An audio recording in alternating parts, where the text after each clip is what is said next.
You know, for someone who doesn't exactly love Super Mario 64, I sure have made a handful of random-ass videos on the game. It's kind of my template of experimentation when I'm creatively thinking to myself, I don't know what the fuck video to do. I like getting achievements and trophies, and according to my video stats, you guys seem to like when I rank them, so yeah, let's do that.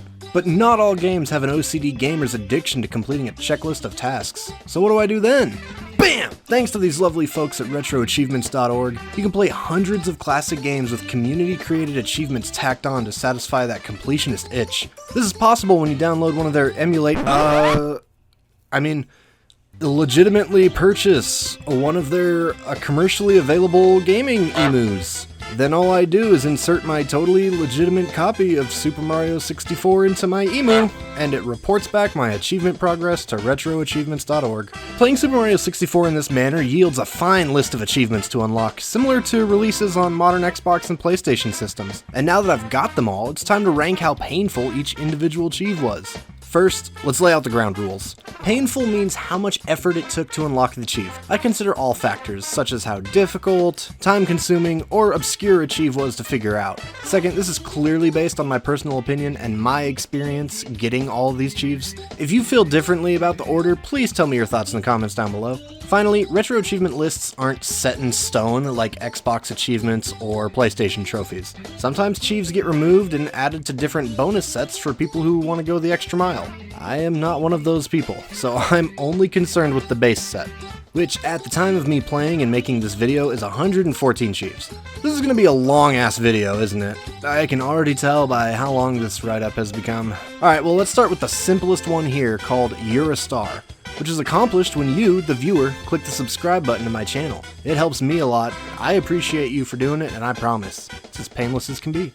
Okay, for real now. Going into a large batch of mostly painless achieves with the easiest in the game. At rank 114, we have a new journey, grab your first power star. The whole point of the game is collecting power stars. Within the first couple of minutes, you'll be grabbing your first. Just play the game and you'll get this. At number 113 is Show Me Your Moves. Perform all 15 combo moves.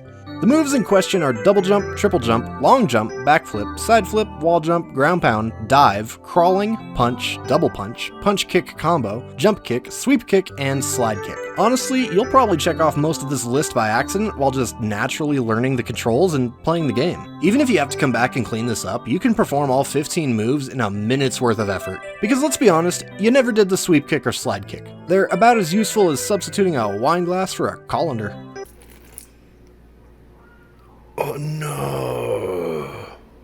At rank 112, we have Lifesaver Aquarium. Collect 1 extra life in the secret aquarium. Get yourself 3 power stars to unlock the door to Jolly Roger Bay, then instead of going to Jolly Roger Bay, make a jump into this tucked away hidey hole, and there you have the secret aquarium. All you gotta do to get the 1-up is swim through the ring of coins in the bottom center of the level. The 1-up will spawn, and then just swim to it. Incredibly easy once you know it's there. At number 111 is Secrets of the Snowy Mountain. Use the warp in Cool Mountain. Once you're 3 stars deep and can enter Cool Mountain, you get 2 different places where you can activate the warp. Either stand still at the end of the broken walkway near the top of the mountain, or stand still at the end of the broken wooden walkway at the very bottom of the mountain. Hanging out at one of those will warp you to the other end, and done deal. At rank 110, we have Secrets of the Fortress. Use the warp in Whomp's Fortress. Another quick one for standing in a specific spot. Either stand in this corner behind the first thwomp where the fortress bricks and fence meet, or stand in the top left corner of the platform with the flagpole later up in the level. You could argue that this is easier than the previous warp at Cool Mountain because you only need 1 power star to get to Whomp's Fortress as opposed to 3 to get to Cool Mountain. My logic is 1, I didn't even know that Whomp's Fortress had a warp, to be honest with you. Whereas I happened upon the Cool Mountain warp completely by accident. And 2, you have to actually progress partially through the fortress level to get to the warp points. At number 109 is Secrets of the Battlefield. Use both warps in Bob-omb Battlefield. It's the first map of the game, but now there's 2 warps you have to find. God save us. The first is in this flower bed behind the fence after the first wooden ramp of the level, which will take you to the flower bed near the jade-colored rock at the foot of the mountain, and vice versa. The second warp point connects the 2 little caves along the inner wall of the mountain. At rank 108, we have Lifesaver III. Collect 2 extra lives in Jolly Roger Bay without leaving. One is at the top of this rock pillar that you can cannon launch to, and the other appears after swimming through this ring of coins at the bottom of the bay. There is a fail condition at play here. If you don't swim fast enough to grab the second 1-up after it appears, it will despawn, meaning you'll have to exit the level and start again. It's a minor annoyance, but it's not hard to outswim the second mushroom, and even restarting isn't too much of a punishment. At number 107 is Lifesaver I. Collect 3 extra lives in Bob-omb Battlefield without leaving. Ranking higher because, numbers, 3 is more than 2. One's atop this tree near the flower bed warp, one is chilling behind this gate in the moat, and one appears when you collect the coins surrounding the flower bed near the base of the mountain entrance. That third mushroom will try to escape you, but with a little footwork, this achievement is effortless. At rank 106, we have Lifesaver Slide. Collect the 2 extra lives in the Princess's Secret Slide without leaving. You have to slide at top speed to catch up to that first mushroom, so make sure you jam that control stick up before it gets away. The second mushroom is pretty obscure. I had no clue there was a second mushroom until I looked it up. You have to line up in the center of the slide and collect these 3 straight lines of coins to activate invisible triggers for the mushroom. Then at the end of the slide, just run to the back and it'll appear. I really don't expect most people to find this naturally, and there is a larger margin of error collecting things on the slide. However, this slide level is very quick and easy to jump back into for multiple attempts, and honestly, once you understand the gimmick, it's a cakewalk. At number 105 is Ready to Fight Bowser. Grab 8 power stars. This is natural game progression, so grab any 8 stars that tickle your fancy to unlock the first battle with Bowser. The only reason it's even this high is because every achievement before now can easily be accomplished within the time of grabbing your first 8 stars. At rank 104, we have Secrets of the Molten area. Use the warp in Lethal Lava Land. You have to get 8 power stars and emerge victorious against Bowser for the first time to even enter Lethal Lava Land. But once you do, either long jump to this little island behind the starting point, or stand in this cage pit right under the first eye creature. It's so easy I did it by accident, and I got stuck under the eyeball's butt. At number 103 is Secrets of the Desert. Use both warps in Shifting Sandland. The first is outside. One side is under the tree next to the oasis in the far corner of the map, which will warp you to one of the far platforms by the wing cap box where the hollow crush cube guys roam, and vice versa. The second warp is in the pyramid. After you climb up the first pole, you have to stand in the corner like a bad boy. After all, you didn't just climb on a pole without feeling a little naughty. Then you'll pop out atop this cage platform with the amp enemies. The biggest annoyance with Secrets of the Desert is just the threat of navigating Shifting Sandland and its deadly sand. At rank 102, we have Fly Baby Fly. Activate the red switch. This is kinda like main progress for people somewhat familiar with Super Mario 64. However, for the more casual crowd, this is optional. Once you grab at least 10 power stars, the light of digital Jesus himself will shine upon the castle lobby. Stare into the blinding light to wake up in the clouds and find yourself gliding through the skies with the wing cap. Once you swoop down to the center platform, you can hit the red switch and activate the wing cap boxes for all levels moving forward. At number 101 is Metalhead. Activate the green switch. After beating Bowser for the first time, you get to run around the basement and access Map 6, Hazy Maze Cave. While exploring Hazy Maze Cave, you'll eventually come across a flooded cave with our good pal Dory swimming around. Now, you could ride Dory to the tempting star in the middle of the cave, or, if I may redirect your attention to these doors on the far wall, we'll discover a secret area. This area will lead to the Metal Cap Cave. Reach the end and hit the green button to turn on all the Metal Cap boxes. At rank 100, we have Lifesaver Metal. Collect 2 extra lives in Cavern of the Metal Cap without leaving.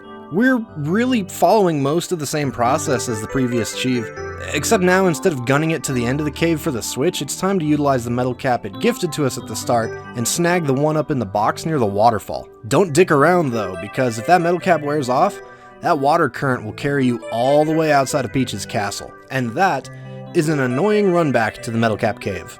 Once the first one-up is claimed and you're back on solid ground, the second one-up is just hanging next to these pillars halfway up the cave. Not even trying to be a nuisance, which I can appreciate. At number 99 is Cannonless into the Wild Blue. Collect the star, shoot into the Wild Blue in Whomp's Fortress without using the cannon. The intended means to collect this star is to use this cannon and launch to the nearby platform, but no cannons allowed here. Honestly, I was trying to claim this star with the cannon at first, but fate had other plans.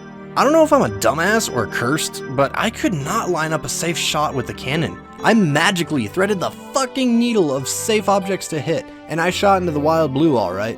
I ended up jumping down from the higher platform, and with a well-timed kick in midair, got this star cannonless. All that to say, in my personal experience, I actually found this star easier to get without the cannon. At rank 98, we have Jump to the Island in the Sky. Collect the star, shoot to the island in the sky in Bob-omb Battlefield without using any cannon.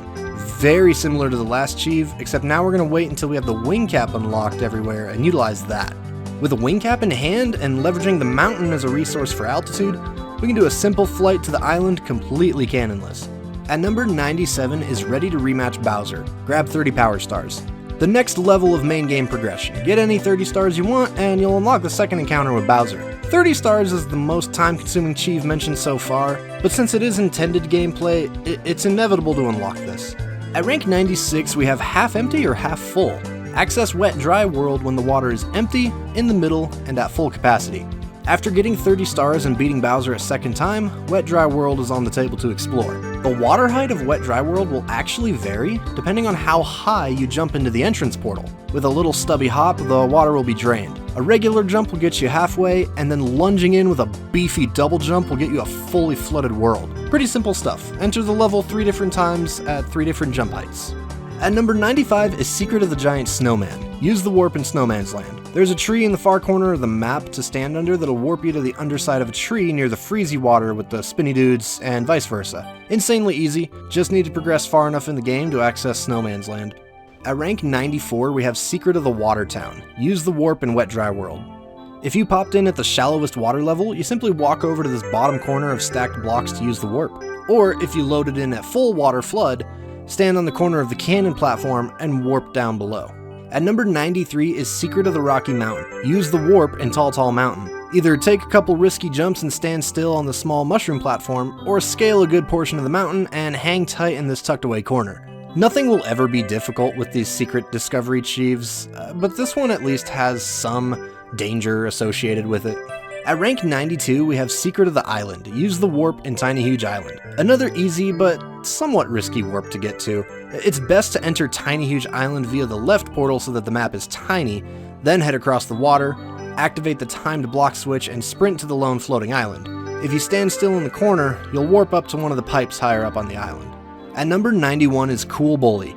Reach and defeat the Chill Bully and collect the star in Snowman's Land without getting pushed or taking damage. Despite being a later game star mission, this is so easy to pull off. The longer but safe method is to traverse the map and use a spinny dude to float up to where the turtle shell is. Once you're on a turtle shell, you're much harder to damage, and you'll always push the Chill Bully away, without being pushed yourself. Even if you're a little on the impatient side, and you choose to run straight at the Chill Bully fight from the start, it's still an easy task. As long as you time the rhythm of some jump kicks or do a mad dive and insta-wipe him like I accidentally did, you're sure to get this. Even if you mess up a time or two, quitting out and retrying is not a painful process in this case.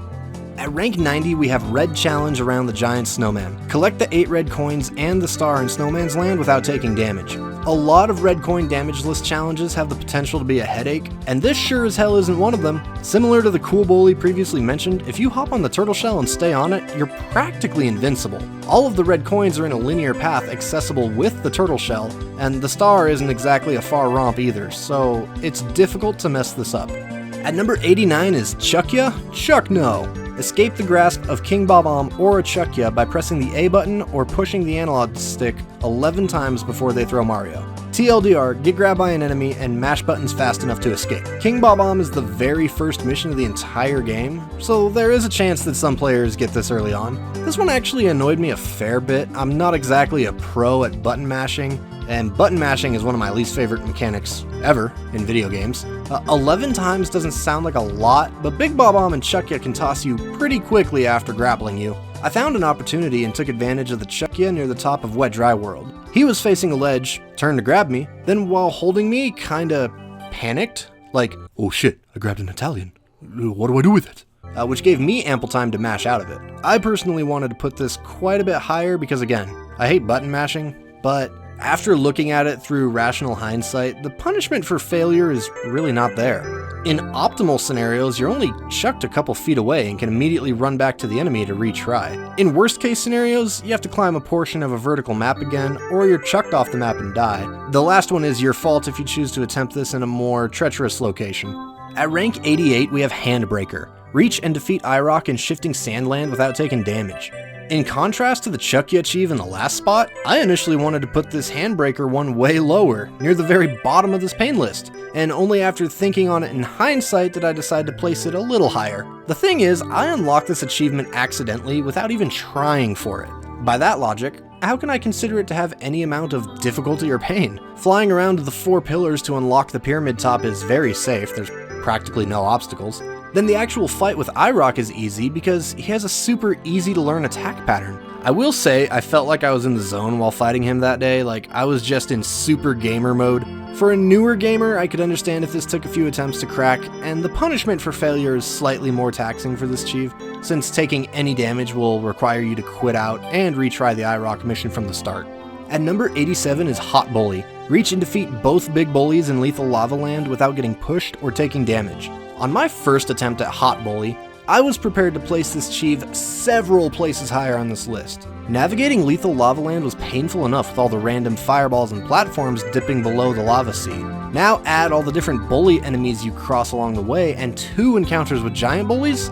Yeah, this was not a fun time. However, after many failed attempts and the feeling of my blood boiling over, I had an epiphany. I'm a goddamn idiot! Holy shit, dude, I was making this way harder than it needed to be. If I enter Lethal Lava Land and choose star number 6, there's a rideable green shell near the level start. I could ride over the lava straight to the giant bully's location, and on top of that, I can push them with the shell, but they can't push me. I was literally dealing myself a shitty hand every time when I had a free Egyptian god card within reach at every moment. Winged Dragon of Ra!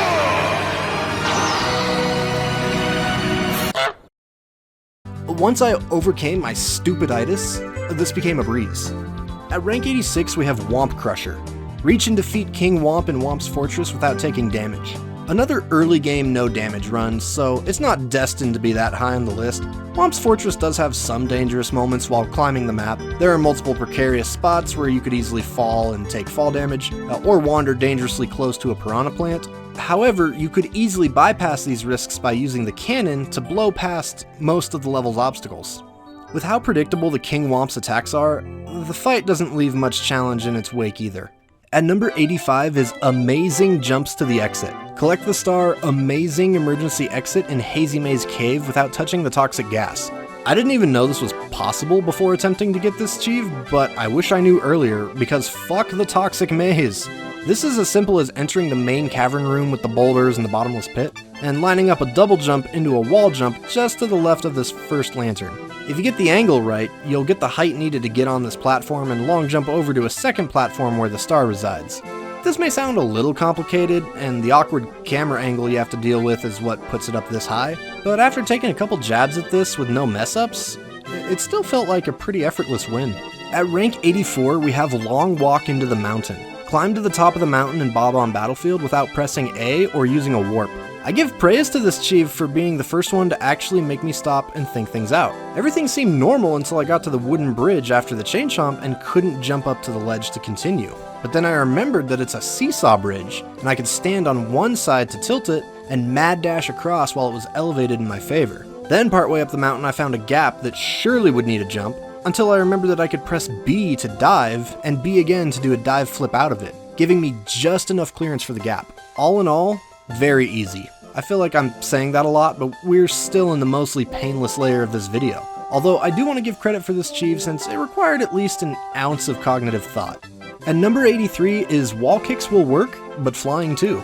Collect the star Wall Kicks Will Work in Cool Mountain without touching the slope with the heart. Presumably, this meant the only thing I had to avoid touching was the chunk of land with the heart item on it. Of course, there's nothing wrong with skipping all the land chunks outright. The typical expectation to get this star requires climbing up these continuous slopes and navigating upwards via wall kicks as you do. But like the achievement title suggests, flying will work too. And if you bounce off the whirly-dirly at the mountaintop near level start, you can slowly descend on the outer edge of the mountain. With the proper timing and angling, you can float right down to the Wall Kick Will Work star and avoid the entire sequence of intended platforming. At rank 82, we have Mystery of the Mysterious Mountainside. Collect the star Mysterious Mountainside in Tall Mountain without using the slide. Very similar concept to the wall kick skipping at Cool Mountain, except now we're taking it to Tall Mountain. You don't have to worry about using a whirly-dirly enemy this time around, although you do have to scale about half the level to reach the ideal location. Then jump off the edge and time a dive towards the exposed star where the Mysterious Mountainside mission would normally spit you out.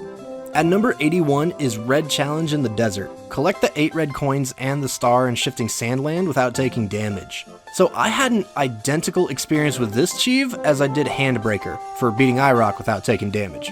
I got it on my first try without even attempting it, so again, subjectively, I want to put it near the bottom of the list. But taking in reasonable consideration, I don't know that every player would have the same outcome I did. While iRock's challenge involved mostly flying around the map out of harm's way, I will acknowledge that half the red coins are placed on the ground and somewhat force you to engage or navigate the hazards of the level.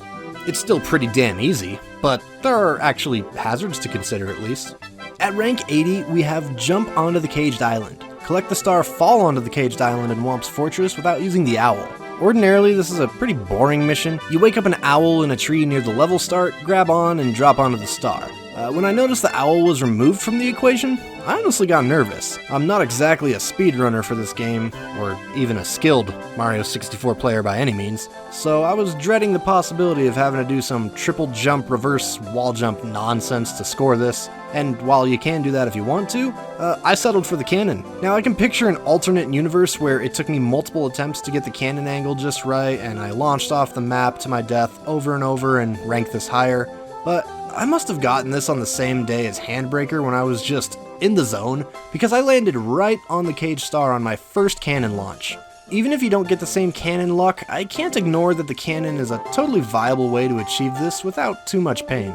At number 79 is Secret Passage to the Temple Treasure. Collect the star inside the ancient pyramid in shifting sandland without going below the top platform in the pyramid. Real talk, this is the only achieve in the game where I read the unlock description and thought to myself, I don't know what the hell that means. What am I supposed to do? After watching a video of someone unlocking this, it finally clicked, but it still feels like a potential for the most awkward achieve, I guess. Let me put it this way. You have to pretend that the very top platform with the star inside the pyramid has an invisible barrier that stretches forever in all 4 directions, and you can never go below that barrier. Well then, how do you get the star above this pretend barrier when you enter the pyramid at the very bottom of the pyramid? Well, if you stand on all 4 pillars and open up the pathway to the iRock boss, you will briefly find yourself on an elevator at the very top of the pyramid's insides. From here, you have to do a very quick long jump out and hit the star inside the pyramid. The biggest challenge with this achieve is understanding what the hell it wants you to do in the first place, but once you get it, it's plain and simple. At rank 78, we have Bob-omb Blaster. Reach and defeat King Bob-omb in Bob-omb Battlefield without getting thrown or taking damage. In theory, doing the very first level of the game damageless should be a small ask, and for the most part it is. But I can't say the sudden water bombs falling from the sky and damaging me along the way were ideal. They're barely reactable, so it feels cheap when one chooses your exact coordinates to drop on. At number 77 is Poltergust 25500. Reach and defeat 2 Big Boos in Big Boo's Haunt without taking damage. This one's a little interesting. You gotta take down a boss without getting hurt, then ignore the star and go take down a second one. The fact that this is essentially 2 missions in one provides more opportunity for a mistake to be made, and a longer retry after each fail. Luckily, the boos and the big boos can be easily handled with ground pounds, since they'll die for even approaching you mid-pound animation. At rank 76, we have Beetle Crusher. Reach and defeat Wiggler in Tiny Huge Island without taking damage. I really had a problem with almost anything on Tiny Huge Island, which may be reflected later in this video. That being said, when putting a restraint on my disdain, I can acknowledge that reaching Wiggler and taking him out with a consistently full health bar really isn't anything noteworthy. You get to skip most of the annoyances with traversing the huge island if you reach the top through the tiny version and use the pipe near the top to warp to the huge island, and then finish the last bit of the trail. The boss fight is among the easiest as well, since all Wiggler does is move in an irritated fashion towards you. At number 75 is Lifesaver XI. Collect 4 extra lives in Wet Dry World without leaving. All 4 1-ups are pretty easy to swoop up. Hell, 2 of the 4 are within touching distance of each other in this concrete tube of pasta. The other 2 are in the downtown area of Wet Dry World. One is in a box and the other appears by running around this spike thing. At rank 74 we have, is there a secret? Read the sign near the log on the small island in Tiny Huge Island. This one doesn't sound complicated, and I mean it's not, but it's more baffling the fact that this sign even exists in the first place, which I guess truly makes it an achievement in the purest definition of the word to even discover the sign. It's isolated on this lone little island on the huge version of Tiny Huge Island. A simple long jump from the upper heights of the huge island down to this sign island will net you this achieve. However, it is a relatively blind jump given the asinine camera, so if you miss, you'll have to make another trek up the huge island, which is not a process I myself particularly enjoyed. So it's just as well I got this on my first jump. At number 73 is Friendly Visit to the Lonely Mushroom. Collect the star, blast to the Lonely Mushroom and Tall Mountain without using the cannon. A normal person would use a cannon to launch to this isolated mushroom platform with the star in question, but we aren't normal persons. This is a strikingly similar concept to the Secret Sign Island previously mentioned, except now the penalty for a botched jump is pure grade A USDA approved death, in addition to a repeat climb up Tall Mountain. At rank 72, we have Lobby at the top. Grab 50 power stars. So please bear with me on these natural game progression ones. I struggled greatly to rationalize where in the list they belong. On one hand, if you're just playing the game casually, looking to beat Bowser and save the princess, you'll eventually net yourself 50 power stars, since you need 70 to beat the game. By that logic, you could argue that this belongs much earlier in this pain list.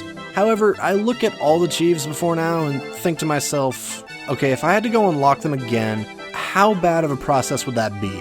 And everything I've discussed up to this point would be mostly painless, and only take a few minutes of effort each. Most of them may not come naturally, but they're quick and non-offensive. Grabbing 50 power stars though, even if it's whichever 50 I want, that's not as quick. This is the first relative sign of a time sink kinda coming into play. At number 71 is The Clock is Ticking. Access TikTok clock with all possible time states. Very similar to accessing Wet Dry World in each water level, The Clock is Ticking only ranks this high because this is an endgame world that you need at least 50 stars to access. The position of the clock's minute hand on this portal is what determines the time state. Hand on 12 is frozen time, hand on 3 is slow time, hand on 6 is random time, and hand on 9 is fast time. Simply entering TikTok clock on 4 different occasions to account for each hand position will net you this one. At rank 70, we have Flawless Victory Round 1. Beat Bowser in the Dark World without being damaged throughout the stage. Navigating an obstacle course and taking out the boss at the end while never losing health sounded a lot worse to me than it actually ended up being. Bowser in the Sky is a level with very few enemies. Like, there's Goombas and Amps here and there, sure, but they're easily avoidable. The biggest danger on this stage is how likely you are to fall off, which will kill you automatically and lead to a reset anyways. Even the fight with Bowser is nonchalant, since this is the first encounter with him. He is very lazy with his attacks, and quite easy to gradually chuck into a mine. At number 69 is Red Challenge in the Fortress. Collect the 8 red coins and the star in Whomp's Fortress without taking damage. It's a pretty easy achieve. A lot of the warning signs that are tied to Whomp Crusher, which we discussed earlier, apply here. The difference with Whomp Crusher is that you could bypass most of the course and mainly focus on the boss without taking damage. This isn't as easy to do with the red coins, since they are peppered across the entire map and require you to engage with most of the obstacles that can hurt you. Being an early area, you shouldn't anticipate much to get in your way, but it's noteworthy enough to mind your steps and don't piss off the piranha plants. At rank 68, we have Red Challenge on the Island. Collect the 8 red coins and the star in Tiny Huge Island without taking damage. I really don't care for Tiny Huge Island, but I guess this one isn't that bad. All 8 red coins are consolidated into this one cave area, and the biggest risk here is falling to your death, which will force a level restart anyways, so it's no more difficult with a take 0 damage criteria tacked on. You do have to tactically navigate some foes that are out for blood on your way to the red coin cave, and be mindful of the single fire-spitting enemy in the cave guarding a coin, and avoid screwing yourself over with fall damage by taking an overly eager jump to skip platforms.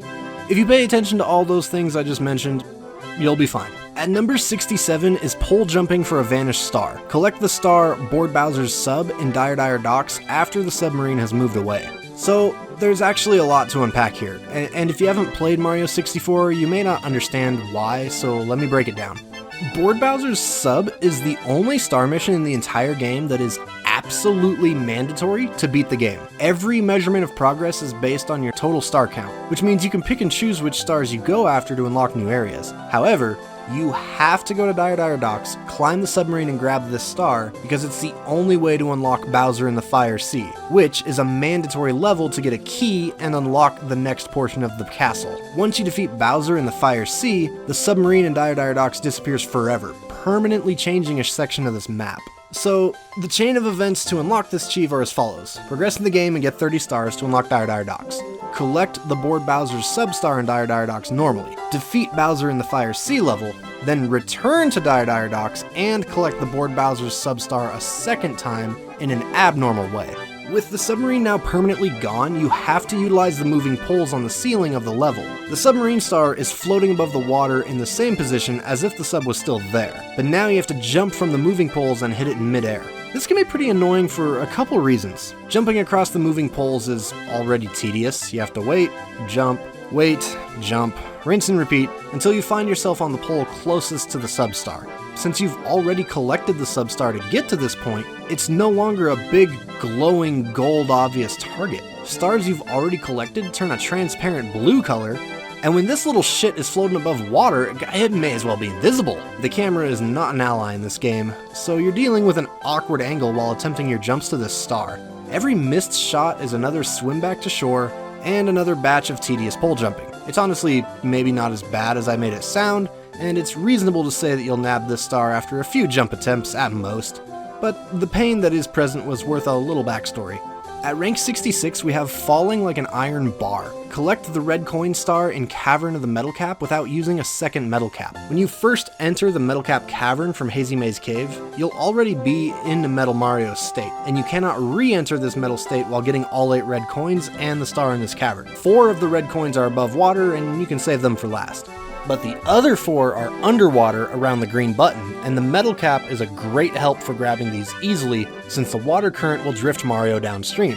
How annoying this achieve gets depends on how fast you are with the metal cap. You can grab the underwater coins without the cap using a well-placed ground pound, but the camera angle does not act as your friend again, plus the water current will drag you back to the start of the cave after every attempt. So this will become a tedious game of trial and error until you nab all the coins. It is definitely doable, and doesn't ask too much of the player, but it can get a little repetitive doing the cleanup. At number 65 is Red Challenge on the Snowy Mountain. Collect the 8 red coins and the star in Cool Mountain without taking damage. Another one of these. All things considered, the warp that takes you from mountaintop to mountain bottom is a huge lifeline that allows you to skip most of the level's obstacles while searching for red coins. If you plan things out well and activate the lift at the bottom to use later, you'll be doing yourself a huge favor. Otherwise, you'll be forced to face the Snowman Bridge, and man, even while minding my timing, this was not an easy place to cross without taking damage. Just this one part of the level supplements the pain for this achieve. Everything else is really forgivable otherwise.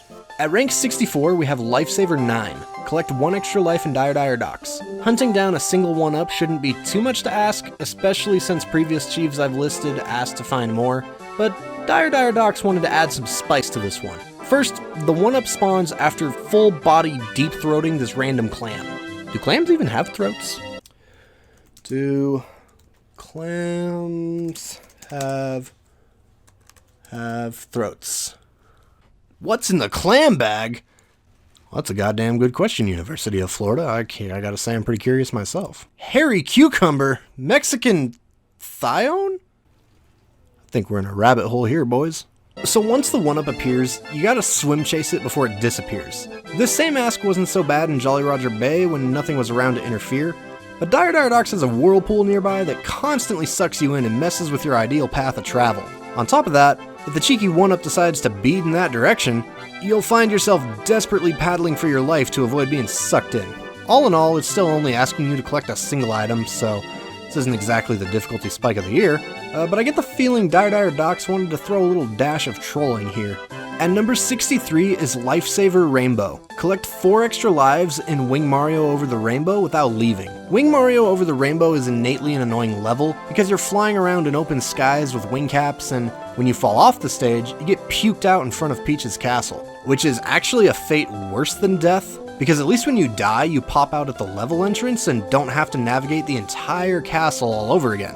As long as you pay attention to your wing cap timer and continue to grab a new wing cap here and there, you can overcome this downside. The 1-ups themselves aren't too bad to grab. 2 of them are at the highest cloud, 1 in a block on top and 1 chilling on a pole underneath. 1 mushroom is in a box at one of the lowest clouds, and the 4th is probably the most annoying as it's floating in a gray cloud in midair. The 1-up mushrooms are small little targets, and Wing Mario isn't exactly a slow bloke, so you need to practice some fine piloting to make a successful swoop. Once you get that 1 shroom, the worst is behind you, and this chief is in the bag. At rank 62, we have Lifesaver II. Collect 4 extra lives in Whomp's Fortress without leaving. 3 of the 4 1-ups are pretty basic stuff. Climb the flagpole, get a shroom. Punch this wall, get a shroom. Stand on this rotating platform, it'll run away from you, so you gotta be quick, but get a shroom. The 4th 1-up is what puts this up here, and that's the Butterfly 1-up. Butterfly 1-ups are the only aspect of this completion journey that are truly random, I think. Honestly, I still don't really understand how they work. There's a group of 3 butterflies, and you have to touch each one of them. Sometimes they turn into fucking bombs, but sometimes they give you a 1-up. I don't know, man, it seems like a total crapshoot, and it may take a few attempts to get this coveted shroom. Luckily, these butterflies are at the very beginning of the level, so if luck isn't in your favor, you can get another try at them really quickly. At number 61 is Lifesaver Inside. Collect 2 extra lives in Inside the Castle without leaving. One of these 1-ups appears when you run around all 4 corners of the room with the button that drains the castle moat. It's pretty obscure. I don't think most people would find this without looking it up. Which is fine though, because once you do look it up and know what to do, it's a simple grab. The other 1-up? Kinda an asshole. It's in a little alcove in the same room as Jolly Roger Bay. Just the opposite side of the secret aquarium. Dude, this 1-up will bolt away from you at mad speed and like vanish in the blink of an eye if you aren't on top of it. It gave me a little fight and a couple of tries before I got to it. Let me know if you're familiar with this 1-up I'm referencing. Like, is it just me or is it genuinely a little bit of a dickhead? At rank 60, we have Lifesaver VI. Collect 4 extra lives in Hazy Maze Cave without leaving. This one's kinda got a mini smorgasbord of caution signs to keep in mind. The easiest 1-up is just chilling in a box by an elevator. Another one is up on a platform above the bottomless rock pit. You can get up there by doing the toxic maze skip we talked about 25 ranks ago. However, half of the 1-ups we're after are in the toxic maze, so really no point in skipping it. Like the butterfly situation, these 2 1-ups are tied to another mechanic I don't fully understand, and that's the moles. All I know is that if you jump on a pair of moles quickly enough as they pop out of the ground, they will eventually cough up a 1-up. I don't know if it's time-based or based on the number of times I stomp them. Sometimes they pop out really quick, sometimes I'm standing there waiting for them to pop out. I don't really get it. I just ended up randomly bouncing off of them until a 1-up appeared, and then you gotta do that twice. At number 59 is Lifesaver V. Collect 2 extra lives in Big Boo's Haunt without leaving. Doesn't sound like a monumental ask, and it really isn't, but Big Boo's Haunt puts a little spin that grinds my goat. Mostly the level design, and where it decided to place these 1-ups, which is high up on roofs. The first 1-up on the roof of the shed is whatever. I mean, it's kind of annoying, but nothing to write home about. The 1-up on top of the roof of the mansion, though, I hate it. I don't want to deal with that shit. The roof is awkward, the camera is awkward, it's easy to fall off, and that means running through the entire mansion again to get to the top. I'm just not a fan. I'm glad getting on the mansion roof is only mandatory twice in this entire 100% achievement completion run. In fact, if I routed this better, I'd only have to do it once, but I'm a fly by the seats of my pants kind of guy. At rank 58, we have Lifesaver IV. Collect 5 extra lives in Cool Mountain without leaving. Fun fact, this is the only Lifesaver achieve where you do not need to collect every 1-up in the respective level. There are in fact 6 1-ups at Cool Mountain, but there's one in this shortcut of the slide that is either glitchy or technically impossible to grab or something like that. I don't know the full story to this mysterious 1-up, but I'm glad it's not required because it'd kind of be a dick move to require grabbing it. The other one in the slide shortcut is a requirement though, and you gotta be precise because you're zipping down a slide at breakneck speed, so if you miss it, that's a level restart. TLDR, do the slide first. The slide shortcut will also spit you out on a platform with another 1-up, then after that it's just navigating the mountain. A mountain covered in ice, mind you, so you're more prone to go careening off a cliffside than your average mountain. This may not be an issue for the 1-up in the Snowman tree that homes in on you, but the 1-up on the red coin ledge and the 1-up on the ledge down the road from the Snowman are a little more suicidal and tend to dive off cliffs just to fuck up your day. So be quick and you're good, but you gotta be quick a couple times. We're hitting the halfway point now at number 57, which is Lifesaver Dark. Collect 6 extra lives in Bowser in the Dark World without leaving. Similar to 1-Up hunting in Cool Cool Mountain, the main pain point is that you're just exploring a rather treacherous map. There are opportunities to slip into the void aplenty. Your first 2 1-Ups will be found in boxes on the Goomba platform and on the Ant platform. Don't screw around with them. If you let them crawl around, they may hurtle themselves into the infinite darkness. The next 2 are precariously vibing on these thin ledges next to the seesaw platforms. This is probably the prime opportunity to lose your footing and botch the attempt. Then the next 2 are floating on the top of the platforms, which you may access with some seesaw manipulation. These ones are actually the easiest, which is nice to save for last since you're less likely to screw them up. Apparently, according to some comments I saw in Retro Achievements, the 6th 1-Up may not actually spawn in until your second victory against Bowser in the Fire Sea level. I don't know anything about that personally. I came back and got this during achievement cleanup efforts, so I remember that may be a thing, I guess. At rank 56, we have Lifesaver Fire. Collect 7 extra lives in Bowser in the Fire Sea without leaving. Once again, the level layout is the biggest threat. It's actually not as deadly as the Bowser Dark World or Sky levels, because you don't instantly die by falling into lava here. You can take damage but bounce back to the stage and save yourself. However, death is still a fair likelihood regardless. 6 of the 7 1-Up mushrooms are admittedly a cakewalk. Blatantly on this block, blatantly on this block, climb a pole, inside this block as you wait for this weird-ass accordion platform to stretch out, on top of this end platform, on top of this end platform in a block. Now 1-Up number 7 is pretty damn well hidden. So damn well hidden, in fact, that even internet guides don't know it exists. And I can see why, because who the hell would happen upon this? So at the top of this accordion platform, there's this little piece that jets out. On this piece, there are 3 invisible triggers that Mario needs to touch to spawn the 1-Up. 1 trigger near the bottom height, 1 in the middle, and 1 near the top. Then the 1-Up will spawn on the next platform, and you gotta race to it before it freedom dives into the fiery hell below. Nobody would ever think to just stand at the tip of this platform to touch all the triggers. A 1-Up that actually caused me to conduct some deeper than surface level research is worth a call out, but at least the knowledge largely trumps the challenge. At number 55 is Invisible. Activate the blue switch. I could see some room for argument that this is considerably higher than the red and green switch sheaves, but equally as likely for a casual player to accomplish in a normal playthrough. Honestly, I just really don't care for this Vanish Cap moat level. I think it's pretty annoying. Between the fire enemies that put Mario into turbo ass blast mode and the rotating platform windmills at the end, it's pretty easy to fall out the stage. Luckily, it's one fairly short stage, so repeated attempts don't turn out that boring, but that doesn't change the fact that I'm just not a fan. At rank 54, we have Lifesaver X. Collect 4 extra lives in Snowman's Land without leaving. A really easy 1-Up mushroom hunt that only finds its way up this high on the list because it requires the aforementioned Vanish Cap. 1-Up is on top of the tree at the peak of the giant snowman head. Now, climbing up there the traditional way is just not a fun journey, since the snowman head will try to blow you. However, if you go into the igloo and talk to the pink Bob-omb to activate the cannon, then the cannon will be your best friend to easily launch you up top. While you're in the igloo, there are 2 1-Ups you can obtain by using the Vanish Cap to phase through the ice, one of these 2 being in a box by our Bob-omb buddy. The final of the 4 is simply in a box where all these enemies are socializing by the cold water, and the same path to the turtle shell. At number 53 is Secret of the Rainbow. Use the warp in Rainbow Ride. By far the most painful warp to access, generally because doing anything on Rainbow Ride makes me want to slam my head against a wooden wall covered in nails. Simply getting to one of these 2 warp points is not terrible, I guess. There's one near the balcony of the big house, which is a perilous journey across multiple magic carpets, so yeah, I actually changed my mind, that's pretty terrible.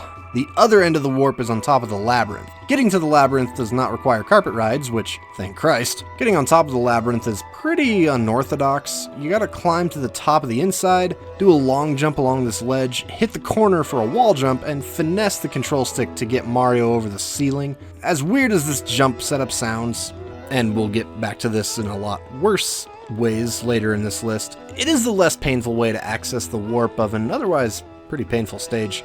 At rank 52, we have Lifesaver Vanish. Collect 4 extra lives in Vanish Cap under the moat without leaving. Remember the nuisance of the invisible Chief 2 spots ago? We'll now do it again, but grab all 4 1-ups in one sitting. 3 of the 4 are on the various platforms as you descend down the giant slope at the beginning, so just make sure you hit every platform on the way down to be safe. I really don't think it'd be easy to climb back up. The 4th 1-up is at the very end of the level where the switch is. You better be quick about grabbing the slippery bitch because it'll do a mad dash off the ledge, and it doesn't need its own vanish cap to give 0 shits about the fence in the way. Nothing will drain morale more than getting 95% of the way to completion, only to get toppled by some edge. At number 51 is Red Challenge on the Battlefield. Collect the 8 red coins and the star in Bob-omb Battlefield without taking any damage. Been a moment since we talked about red coins, and ironically, the easiest map in the game offers a dash of challenge to be conscious towards. One of the red coins is guarded by the Chain Chomp, and he's not well trained. He will lunge at you swiftly with his razor maw, and as you can imagine, that may cause some damage. On top of that, we have the water drop cannon fire I've mentioned previously on the Bob-omb Blaster Chief, which will rain down from the heavens with next to no warning and cock-block a decent attempt at no damage. Outside of those 2 factors, the rest of the batch are relatively harmless and help ease the process. At rank 50, we have Red Challenge in the Horror Mansion. Collect the 8 red coins and the star in Big Boo's Haunt without taking damage. Real similar lecture to the last, Big Boo's Haunt has a bunch of random crap that wants to hurt you. We got ghosts galore, hungry pianos, angry books, temperamental coffins. You probably can't take a seat on a toilet around here without it wanting to take a nibble of your ass cheeks. Shouldn't take an Omega Chad gamer genius like myself to tell you that when there's more things that want to hurt you, it's harder to avoid being hurt. So take the mansion slow, notate where the hazards are, and get your red coins quickly and efficiently. At number 49 is Lifesaver VIII. Collect 9 extra lives in Shifting Sandland without leaving. This one is a higher brow chief from the Lifesaver group. 9 is a high number for these 1-up hunts, and you gotta double and triple check that you get all the 1-ups available outside the pyramid before stepping inside, because there's no leaving once you enter. The one in the tree by the oasis is a freebie, one over the quicksand near the start is a little sketch, but once you get your long jump placement down, it's nothing crazy. One in a box near the pyramid entrance, easy. One by the quicksand opposite the fence near the level, sketchy, and well hidden, I never realized it was there. Now you're safe to go into the pyramid. If you take a left, there's one at the end, easy. One up high if you ride the mummy thwomp on the same path. Apparently one of these guys is called a grindle, which sounds really close to grundle, so I'm going to stick to mummy thwomp on this one. One at the very tip of the right path in a box, easy. One on top of the amp gate, which is made much easier knowing about the warp inside. Finally, a secret 1-up which appears only after crossing 5 platforms in the quicksand. Not only do you gotta be a jumpy jackass to avoid a sandy death, but the reduced mobility also complicates chasing this 1-up down as it runs away from you. This is the one that'll get away if you let it, and that will lead to hunting down, at minimum, the exterior 1-ups again to retry this chief upon failure. At rank 48, we have Ready for the Final Match. Grab 70 power stars, the true finish line. Almost, for the casual crowd. Having 70 stars in hand will unlock the final fight against Bowser in the Sky level. On one hand, 70 stars is a journey achievement, right? This takes a handful of hours to get to. Unless you're a speedrunner, but they don't count. Fucking extraterrestrials. On the other hand, in a game where 120 stars exist and you only need 70 to beat the game, that's a lot of leeway in the player's favor. There's plenty of wiggle room to dodge the star missions that you don't fancy. At number 47 is Thanks for Playing. Beat the game and reach the credits. The obvious, natural next step for collecting 70 stars. Tackle the final hurdle that is the 3rd Bowser fight and beat the game. The 3rd Bowser fight is the most demanding boss encounter in the game. 3 precision throws to mines are what it takes to triumph, and honestly, that's far easier said than done. At rank 46, we have Full Course in the Battlefield. Collect all 7 power stars in Bob-omb Battlefield. Now, spoiler alert, there is a chief like this for each location in the game, and I've already made an entire video previously ranking all 120 power stars from easiest to hardest, so I'm not going to spend too much time rehashing words. All of the stars in Bob-omb Battlefield are pretty easy. You do need the wing cap for Mario Wings to the Sky. Well, actually, you don't need it, but we'll cross that bridge when it comes. The pinch point is the 100 coin star, which is simple enough, but running around the map to scrounge up 100 coins is relatively more time consuming than the other 6 stars here. So at this point you may be asking, how do I take Achieve that only asks you to grab 7 stars and make it outrank Achieve that literally said to collect 10 times as much? Honestly, fair play. I've already used the number argument myself to rationalize some rankings earlier, but here's my logic. My logic is that I like having a choice. I can honestly tell you that if I had to do another casual playthrough where I just got 70 stars and beat Bowser, I would never choose a 100 coin star. I would get the 70 easiest and most painless stars there was to offer. At number 45 is Full Course in the Wet Dry World. Collect all 7 power stars in Wet Dry World. Despite being a late game level, the stars at Wet Dry World are pretty easy. Secrets in the Shallows in the Sky is pretty obscure. You'll likely need a guide. And you'll have to do the Vanish Cap level to get the Race and Downtown star. Honestly, the 100 coin star here isn't that bad, since there are a plethora of easy blue coins offering 5 coins each, and plenty of coins beyond that. So the odds of failure and level restarts are really low, no matter which star you're on. At rank 44, we have Full Course in the Snowman's Land. Collect all 7 power stars in Snowman's Land. Another later but easier stage. I used to rank the Snowman's Head pretty high up on the bullshit scale, until I realized there was a cannon to skip the whole thing. You will need the Vanish Cap to talk to the pink Bob-omb though, as well as for a separate star in the Igloo. Everything else is smooth gravy. Even the 100 coin star here is fine, since a large number of coins are in the Igloo, and unlike other sub areas in other levels, you can leave the Igloo at your will. At number 43 is Full Course in the Fortress. Collect all 7 power stars in Whomp's Fortress. Maybe a broken record, but it's mostly based on the treachery of the map itself. Granted, all 6 of Whomp's Fortress's base stars are pretty simple. It's the 100 coin star that makes or breaks you here. This is worse than the previous 2 locations because you have a map that's just simply easier to fall off of. At rank 42, we have Full Course Haunted Mansion. Collect all 7 power stars in Big Boo's Haunt. A less dangerous map comparatively, and still a fairly easy star spread. The Boo on the balcony star is pretty annoying, not even because of the Big Boo fight itself, but because this is the second instance of having to get on the mansion roof ever since we got all the 1-ups here. And getting on the mansion roof sucks. Eye to Eye in the Secret Room star is also a pain. Once more, not even because of the boss, who is actually a pure candy ass, but because of the level traversal. You need the Vanish Cap, then you need to mad dash up a wall jump section and through a painting. Finally, the 100 coin star, which is fine here. There's plenty of ghosts floating around that cough up 5 coins each, so it's mostly a tale of exploration for the star. At number 41 is Full Course in the Bay. Collect all 7 power stars in Jolly Roger Bay. Jolly Roger Bay is a lot of swimming, which is slow and kinda annoying no matter what star you're doing. Getting the eel out of the sunken ship is weird. Getting the star on the other eel's tail is also weird. Then you'll need the metal cap for through the jet stream. Well, actually, you don't need it, but we'll cross that bridge when it comes.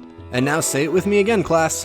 100 coin stars. The thing about Jolly Roger Bay's 100 coin star is that there's only 104 coins total on the entire map. So, while you may be spared if you miss a Goomba coin or 2, you better be damn sure not to waste time grabbing the blue coins from the switch. Those are 5 coins a pop, and if you dawdle too much and miss even a single one, it's time to quit out and start again, because now you won't have enough. If you aren't aware of the coin famine going into this, you may take a moral tanking boot to the testy flaps. At rank 40, we have Full Course in the Dire Docks. Collect all 7 power stars in Dire Docks. More slow-ass swimming on every visit. But now you have to open treasure chests and stock a mana ray within the personal bubble of a deadly whirlpool. Then we have a pole jumping for red coins, which is just purely boring. You also need both the metal cap and the vanish cap for 2 separate stars. Finally, 100 coins. Dire Docks takes second place behind Jolly Roger Bay for having the least amount of coins available, only a total of 106, and they're in unusual spots that the average player may not discover easily. At number 39 is Full Course in the Maze Cave. Collect all 7 power stars in Hazy Maze Cave. You'll need the metal cap for one of these stars, and the finding your way around Hazy Maze Cave is always a chore, but the core 6 stars are fine. It's the 100 coin star that really sucks here. The coins are spread out few and far between, and the blue coin switch that is crucial for your income spawns the blue coins along a hard-to-see path in the maze. Missing these likely means forcing a restart and engaging with the tedium all over again.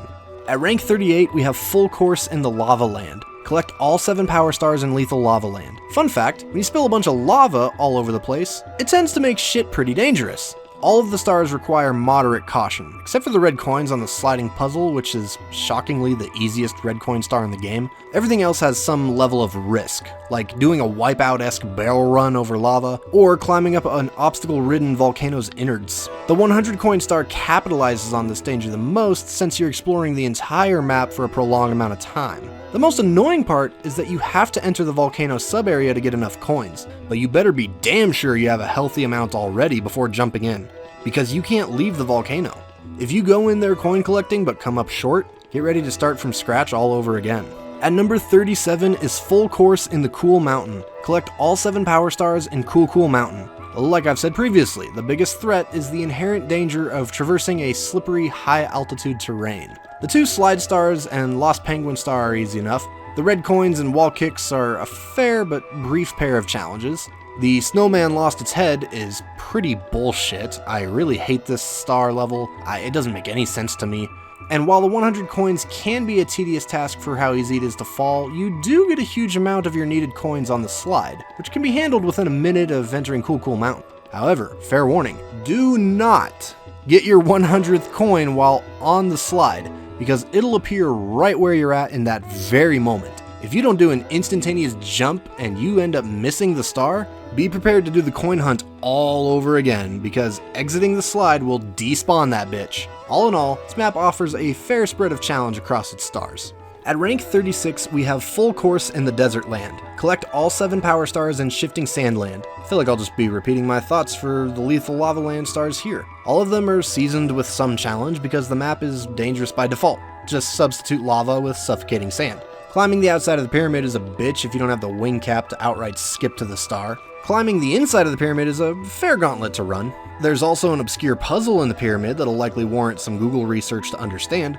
As with all of these, the 100 coins tops off the pain. Similar to Lethal Lava Land, you'll have to go inside the pyramid eventually to finish the job, but make sure you don't go in too soon because it's a point of no return. At number 35 is Full Course in the Tall Mountain. Collect all 7 power stars in Tall Mountain. Do I sound like a broken record yet? A tall mountain that hates OSHA compliance provides default difficulty to every star. Climbing the mountain multiple times to reach the top, jump behind the falls, taking a secret slide, which is also the hardest slide in the game, and catching this little furry prick, which is a headache in of itself. The 2 base stars that don't involve a deadly hike involve risky mushroom jumping. Once again, the 100 coins gives you a tour through all of these unsafe set pieces.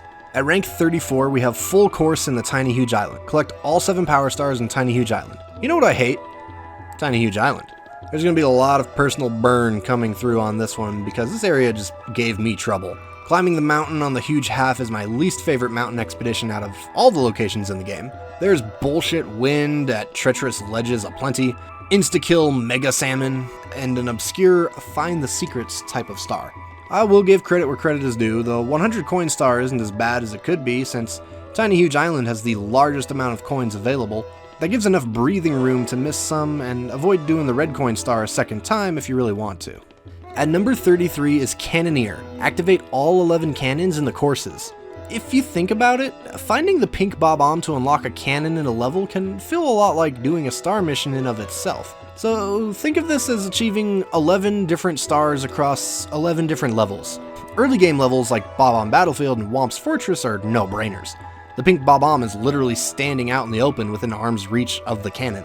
Once you get to later levels like Tall Mountain and Rainbow Ride, unlocking the cannon becomes a bit more of a journey. You may find the cannon in one place only to learn that the pink Bob-omb is hiding away clear on the other side of the map. The last one for me was actually in Wet Dry World. I didn't even know there was a cannon here. It doesn't help with any stars, and it's placed way off in one of the corners of the map. At rank 32, we have Full Course around the castle. Collect all 15 castle secret stars. Aside from 2 very specific Full Course Chiefs that I've saved for much later in this list, the castle will be taking the top for this specific group. Some of these stars are as simple as can be, such as talking to 3 of the toads, or the secret aquarium red coins. On the other hand, you got some pain-in-the-ass contenders, like having to grab 8 tiny red coins while speeding around in the wing cap sky. Now, earlier when I started talking about these Full Course Chiefs, I said that I put them above grabbing any 70 stars because even though grabbing all 7 stars from one course is vastly quicker than grabbing 70 stars total, I rationalized that I like having the choice. Specifically, the choice of not having to do the 100 coin stars.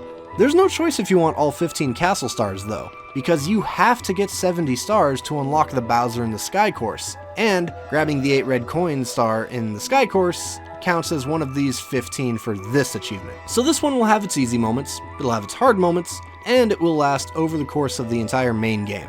At number 31 is Mario's speedrun in the plains. Race Koopa the Quick in 34 seconds or less in Bob-omb Battlefield without using the wing cap. This also means without the cannon, because this little shelled shithead gets too butthurt when you go launching. Warps are fair game though, for whatever reason. Don't understand the logic, but I'll take it. Now 34 seconds, that's fast as fuck.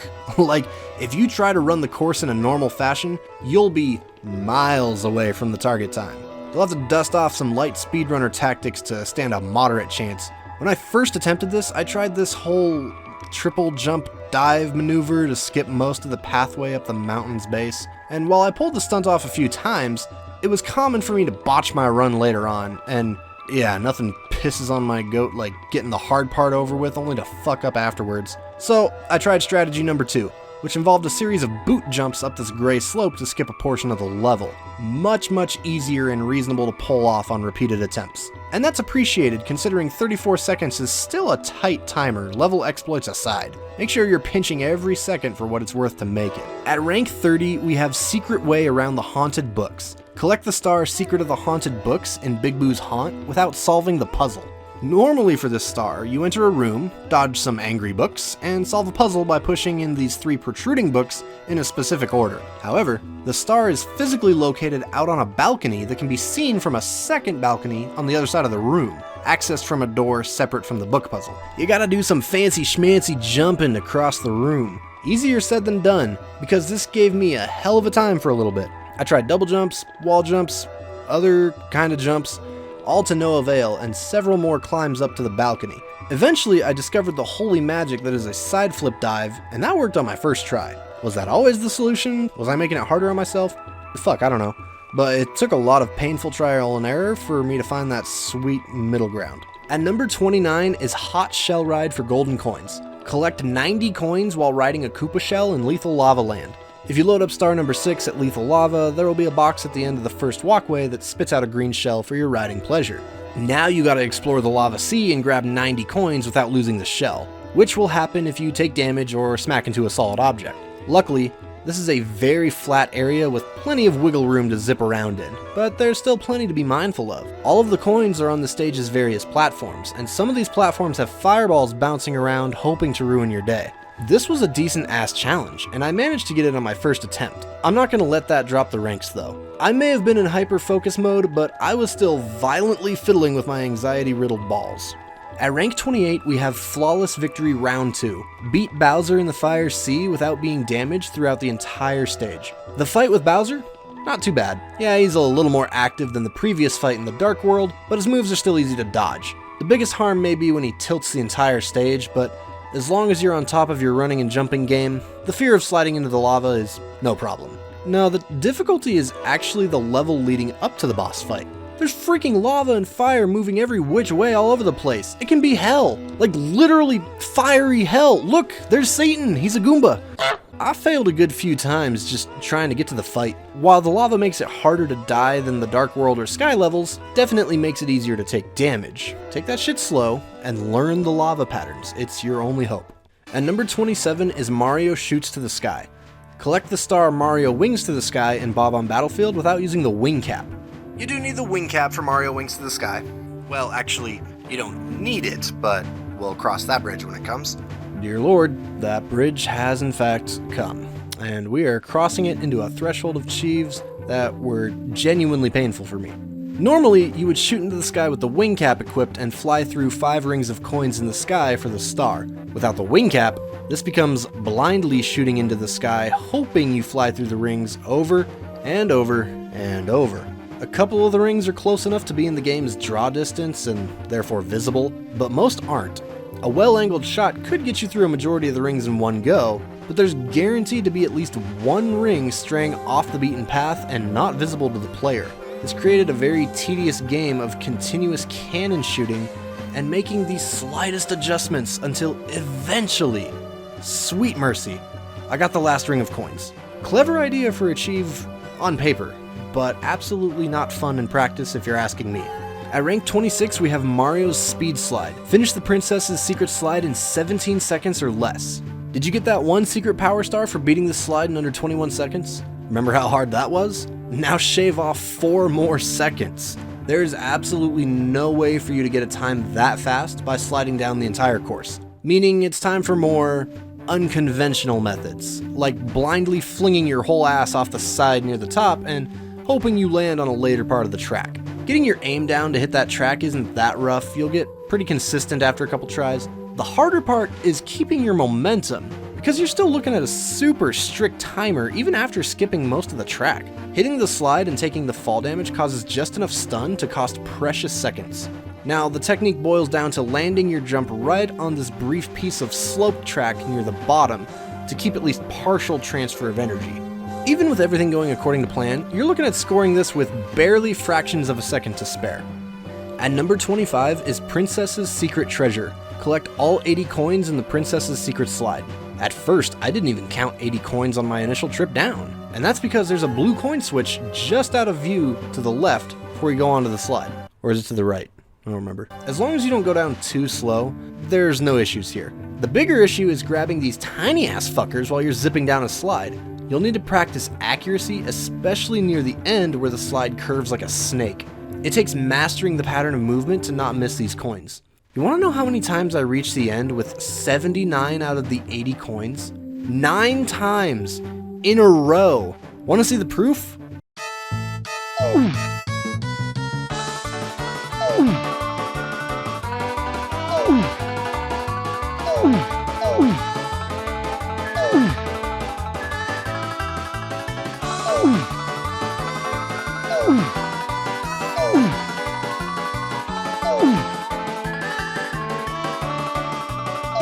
And I can't even single out a specific coin for being the dick of the group, because most of the time, it was a different coin that I missed. This was like emptying an entire shaker of salt on a gaping wound to me, which sounds like utter pain, because it was.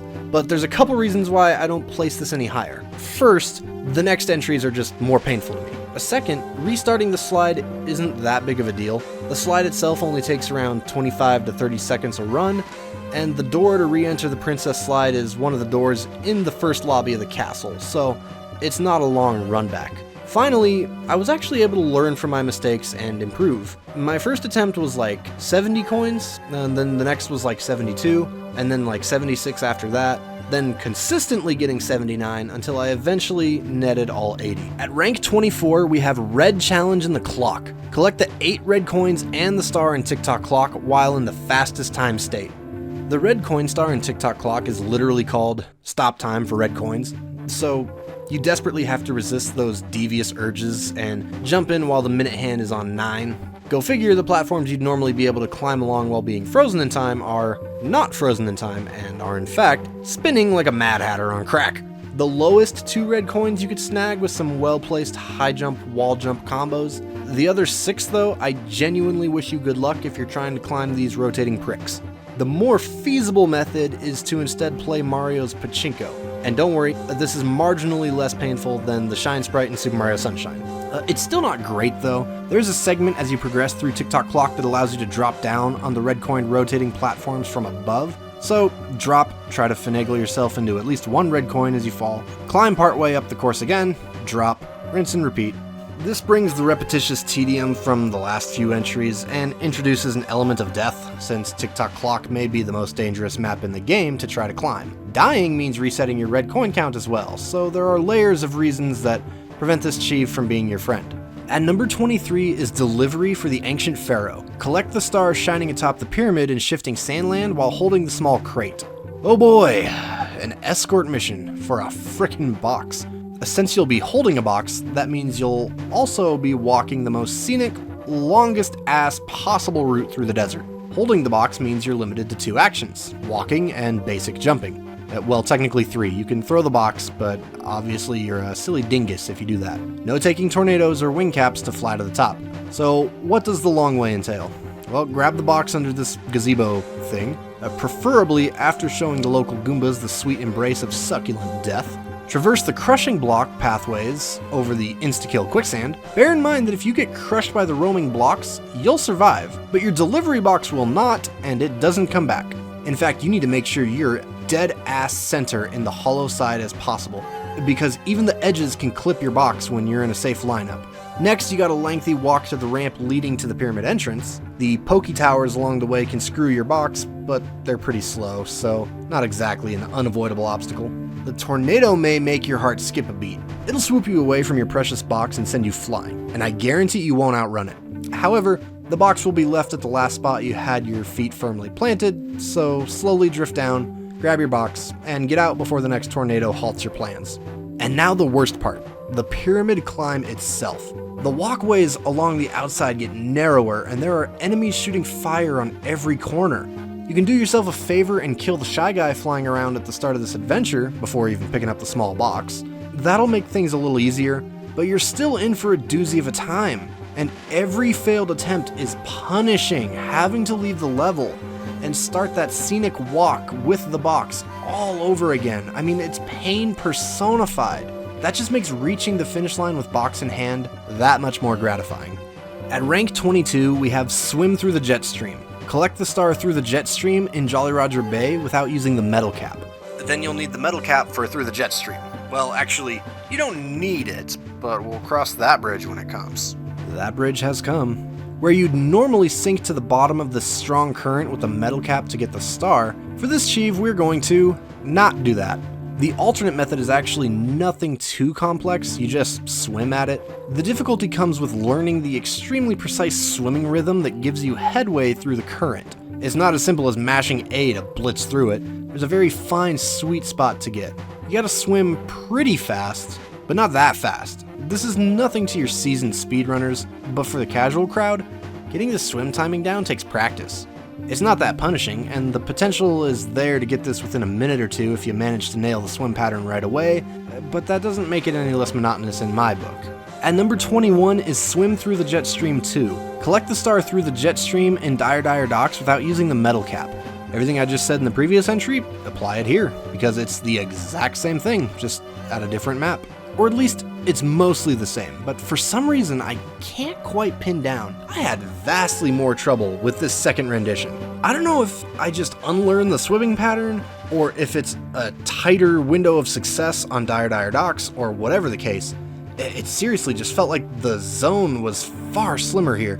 I initially wanted to jump this up near the top of the list, but after letting the raw emotions of blistering frustration settle, I realized this had to be next to its Part 1 counterpart. After racking up a multitude of failed attempts in one day, I came back to this the next day with an unclouded mind and scored it relatively quickly. Once in a while, a hard mental reset is the trick. At rank 20, we have Lifesaver VII. Collect 8 extra lives in Lethal Lava Land without leaving. While running through Lethal Lava Land casually, I didn't think this would be much of a pain. Most of the 1-ups are peppered throughout random platforms on the lava lake, which is nothing a careful green shell ride couldn't handle. 5 of the 8 1-up shrooms can be nabbed with ease by exploring the lava lake on the shell. A 6th 1-up is on top of the flamethrower near the volcano. This one is green shell optional, but you can lump it in the route with the other 5 if you so desire. Another 1-up is at the top of the tallest pole in the volcano. Nothing hard here, but you better save it for last since there's no exiting the volcano. The 8th 1-up is the sole reason for this achieve finding its way up this high, because it's a compacted gift of bullshit tied up with a bow of pure acidity. Along the level's natural path, you'll find this rotating platform with 2 streams of fire jetting out. The 1-up is secretly hidden here. Run a lap around the platform and it pops out. But you better nab it quick, because it's fixin' for a swim in the lava. Grabbing it quick is not an easy task though, since you're on a rotating platform that very much controls your movement more than you do, and the fire streams are happy to send you flying away, literally burning your chances to the ground. Seriously, why was this 1-up such an utter bitch to grab? All they had to do was make it not run away. Have it home in on you, leave it stationary, I don't know, just please anything but this. At number 19 is Lifesaver Sky. Collect 6 extra lives in Bowser in the Sky without leaving. Right out the gate, the first 1-up gives a familiar sense of doom as it's in a box on a rather quick rotating platform. If you let it get away, it's a surefire restart. Luckily, if you're quick and you're jumping, you can swoop it in midair without having to deal with the spinning madness. The next 1-up is very well hidden under this step before the seesaws, which is also a real unsafe spot to play around with. 1-up number 3 is easy and obvious, smack in the middle of this platform Ferris wheel. Same with number 4 on top of this block during the auto scroll platform, just be quick before you get ditched. 1-up number 5 is the harbinger of hell. Once again, a fast-ass spinning rock plans to ruin our day. Once you grab these 3 coins on the platform, the 1-up will spawn. It's a total crapshoot if you can get to it though, because of the high-speed platform and amps floating between you and the shroom, ready to stun you if you dare come within its reach. At least in Lethal Lava Land, you could focus on the pain in the ass shroom first. That way you don't lose out on too much time and effort on lost attempts. Bowser in the Sky is a linear course though, and a longer one at that. The pain in the ass shroom will be near the end of the level, adding extra sting on repeated attempts whenever the shroom goes skydiving. And then the 6th mushroom at the end is whatever. It's pretty well hidden behind this rock column, but not particularly annoying. At rank 18, we have Lifesaver XIII. Collect 10 extra lives in Tiny Huge Island without leaving. Lucky me, my favorite goddamn map has some of the most 1-ups to collect in a single run. Most of them aren't too bad, and there's only 2 on the small island near the beginning, so you can grab those off the get-go and not have to constantly worry about warping between the tiny version and the huge version. One of the 1-ups on Huge Island is underwater, guarded by a freaking cool guy cod over here who can one-shot you in a single gulp. That's not even the worst part of this achieve though. Remember back when I was talking about Whomp's Fortress 1-ups and there was a purely random luck-dependent one involving butterflies? Tiny Huge Island has 3 luck-based butterfly 1-ups. That means you can do everything right and still get screwed over by circumstances outside of your own control. Roll your dice with the butterflies first, get them out of the way. Then when those 3 1-ups are accounted for, you can take your time and knock out the rest. At number 17 is Lifesaver XII. Collect 11 extra lives in Tall Mountain without leaving. A map that's easy to fall off of with a butt-ton of 1-ups to collect in one go? What could possibly go wrong? Well, a little bit of everything, actually. Tall Mountain has the infinity gauntlet of bullshit to bring you to this endgame. There are 1-ups that try to escape your grasp on the slide. Miss those and it's a restart. There are 2 Whack-A-Mole 1-ups, which I've discussed previously for Hazy Maze Cave. Despite having a previous experience with them, I might actually have a lesser understanding as to how they work, just like the butterfly 1-ups. Oh yeah, there's a butterfly 1-up at the very top of the mountain, in a vine area that restricts your movement speed and has Goombas getting in your way. Like, it's bad enough that the slide 1-ups and butterfly 1-ups are easy to screw up, but the fact that they are both aspects placed near the top of the level means they aren't even feasible to knock out first. If you wanted to get this achieve halfway efficiently, you'd collect the 1-ups in order as you climb the mountain. But since the last 1-ups on the climb are the easiest to miss, the effort you put towards grabbing the first 8 are wasted. You could climb the mountain and get the harder 1-ups first, but then you're inefficient because you have to do a second trek up the mountain for the rest. There's no right answer on this one. You're either wrong or you're incorrect. At rank 16, we have Flawless Victory Final Round. Beat Bowser in the Sky without being damaged throughout the stage. This was another one of those in-the-zone moments for me personally, where I think I got this on my 2nd or 3rd try. I'm not going to downplay this though, beating the final level and final boss of the game damageless is no simple feat. Unlike the equivalents for Bowser in the Dark World and Bowser in the Fire Sea, the course leading up to the Bowser fight is actually the easier part. It's mostly platforming with a few enemies sprinkled around here and there. The level is the longest though, so failed attempts mean redos hurt a little bit more. The final fight with Bowser is what makes this a trial to conquer. He pulls out all the stops, from shockwaves to bouncing fireballs to reducing the amount of stage you have to work with. The previous 2 fights with Bowser were resolved after getting 1 solid throw of Bowser at a mine. Now you gotta line up 3 of those throws to end the fight, making him the hardest boss fight in the game. Well, that's not saying much, every other boss is piss easy. But I mean, he is a genuine boss fight, and adding another constituent for taking no damage makes this worthy of the title achievement. At number 15 is Red Challenge of the Molten Area. Collect the 8 red coins and the star in Lethal Lava Land without pressing A or taking damage. At first glance, I really thought the taking no damage piece was going to be the problem, considering the map was flooded with lava and fire. Not pressing the A button meant no jumping, but the slide puzzle pieces where the red coins are move around on their own, so surely missing out on your jump is no problem at all, right? I'll just cautiously walk my way over to the red coin area, and I might have forgot that there's a sizable gap to cross here. This one gap warrants the pain placement, by the way. That and some personal turmoil I'll get into in a minute. The goal is to press the B button while running to do the dive, then a second B button press will make Mario do a flip out of his dive animation. This dive flip is barely enough distance to clear the gap, and obviously falling into the gap means touching lava, which means taking damage.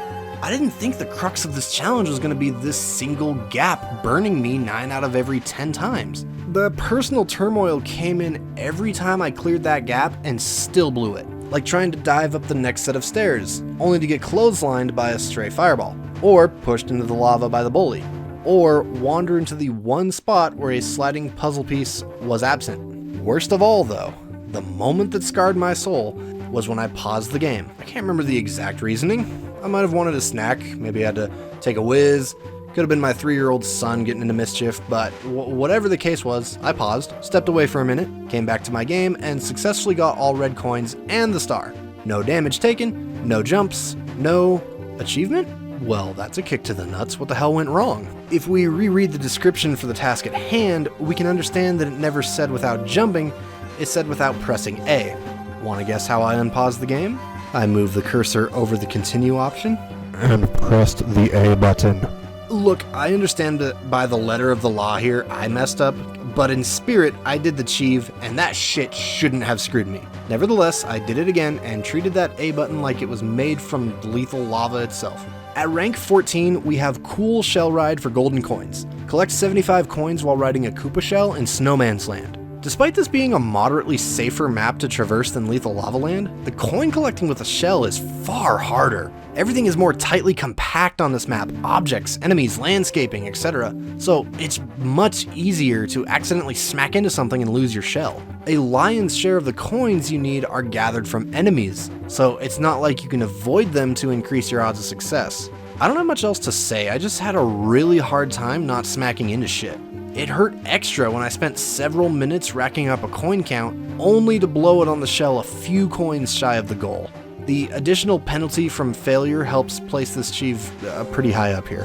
At number 13 is Lifesaver 14. Collect 4 extra lives and tick-tock clock without leaving. On paper, this doesn't sound any more problematic than the last Lifesaver Chiefs we talked about. After all, it's only 4 1-ups, the previous ones were like 10 and 11. Yeah, but this one takes place on fucking tick-tock clock. The mad difficulty spike of the game because of how easy it is to go tumbling into an early grave. The first 1-up that appears by climbing up to the tip of this mid-level pole is nothing special. The second 1-up will appear on a cage platform after you step across 3 bar-shaped platforms. This one's a bitch because it'll run away and high dive into the abyss if given the chance. 1-up number 3 is a bitch because it's damn near at the very top of the clock, which is a challenge to climb in of itself. Finally, we have the last 1-up tucked away in a back corner, out of clear view, and a perilous jump over the death pit to reach. Despite the small amount of 1-ups needed, the fact that they're all spread across the treachery of tick-tock clock is what places this here for me. At rank 12, we have Lifesaver 15. Collect 9 extra lives in Rainbow Ride without leaving. Okay, to be fair, if you were skeptical of my placement for the previous 1-up hunt in the clock, I get it. But here, we have a search for 9 1-ups on a very risky map. At least tick-tock clock was one linear path and you could grab the 1-ups along the way. Rainbow Ride splits into 4 different linear paths. 1 to the big house, 1 to the maze, 1 to the ship, and 1 to the triangles and swings. Typically, when going for a power star here, you're only taking 1 of these paths at a time. A 1-up hunt though, you got a 1-up on the boat, you got a 1-up on top of the maze, a 1-up on the tricky triangles, a 1-up on the house. You got 1-ups scattered all across the land. The absolute minimal amount of land that there is to platform across. You're essentially doing all of the primary 6 stars for Rainbow Ride in one go, and any slip up will lead to a beefy restart. At number 11 is Full Course in the tick-tock clock. Collect all 7 power stars in tick-tock clock. Alright, look, even though there is a higher sense of likelihood that a casual player would achieve this, I won't shy away from my opinion that simply doing tick-tock clock is harder than most of the quicker achieves on this entire list. I mean, clearly that's how I feel, that's why I placed it here at spot 11. While getting the 4 1-ups is like a stroll up most of the clock with minor detours along the way, getting all of the stars is at least 5 partial or halfway strolls up the clock, each with a detour, 1 complete path to the very top of the clock for the star Stomp the Thwomp, capping off with essentially a second hike all the way up the clock and several side avenues along the way to scrounge up 100 coins for the 100 coin star. Like every full course achieve, it's always the 100 coin star that skyrocket the pain ranking for any given place. That feeling is especially apparent here in the clock, where one wrong step over a ledge means coin collecting from scratch, and that feeling just makes my intestines squirm. Cracking into the top 10, at rank 10, we have full course in the Rainbow. Collect all 7 power stars in Rainbow Ride. Take everything I spoke about on TikTok Clock Stars, and then copy and paste that logic here. You'll have to fully explore each aspect of this map once for each of the core stars, then a second time all at once for the 100 coins. Rainbow Ride is just the worst location in the game, even exceeding the design flaws I see towards TikTok Clock. On top of that, the blue coin switch is at the bottom of the maze, but the blue coins appear at the top. So you better nail that wall jump to the top quickly, because once those coins are gone, you may as well have to say goodbye to that attempt. At number 9 is Board the Cruiser in the Sky. Collect the star Cruiser crossing the rainbow in Rainbow Ride without using any carpet. Let's take a map where solid ground is already scarce and tell the player, hey, touch less of that. Honestly, for people who are more proficient and more fond of Mario 64 than I, this is probably a fantastic and fun challenge. For me, it was constant climbs to the roof of the maze, constant blind long jumps because how dare I think that having camera controls is a reasonable ask, and constant fighting with the stiff controls to carry out advanced jumps on very small platforms.